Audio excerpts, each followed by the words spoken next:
নমস্কাৰ শুভাকাংক্ষী সকলকে শুভ দুপৰীয়া জনালোঁ দেই। এতিয়া খাই বৈ আজৰি হৈ এতিয়া দুয়োজনে এতিয়া এনেকৈ বহিছোঁ। আমাৰ মিষ্টাৰ বৰাই খাই বৈ মোবাইল চোৱাত ব্যস্ত। আমাৰ ইয়াত একদম নকওঁ আপোনালোকৰ বাৰু মানুহজনে নিজে বাৰু বস্তুবিলাক লয় বাৰু ক'বচোন দেই। আমাৰ কি হয় জানেনে, যদি মই কওঁ ৰাতিপুৱা সময়ত বোলো চাহ যদি বাকি দিওঁ ন, মই যদি পাকঘৰত কিবা এটা কাম কৰিও থাকোঁ বোলো তুমি যোৱাচোন চাহকণ খাই লোৱাগে, এই কণ্টেইনাৰকেইটাৰ পৰা বিস্কুটকেইটা নিজে উলিয়াই ল'ব নোৱাৰে একদম একেবাৰে দিলেহে দিয়া আৰু মই দিবহি লাগিব আহি আকৌ নিজে উলিয়াই ল'ব নোৱাৰে দিনো। আৰু কেতিয়াবা যদি মোৰ দেৰিও হয় ন, মই বোলো তুমি চাহকণ বোলো নিজে বনাই খাব নোৱাৰা নি বুলি কওঁ।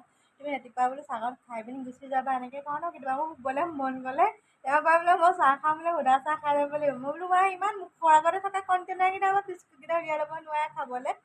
তেওঁৰ কাৰণে ইমান ধুনীয়াকৈ নল'লে অভ্যাস নাই। আৰু ঘৰটোত কি আছে ক'ত কি আছে একো গম নাপায় আৰু।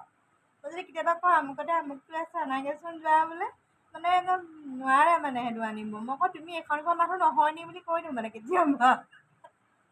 আৰু একো হেৰি নাপায় ক'ত কি থাকে একোৱে গম নাপায় আৰু এনেই আছেহে আৰু ন হা এনেই আছেহে আৰু অকল থাকিব লাগে আৰু একো এটা গম নাপায় দেই।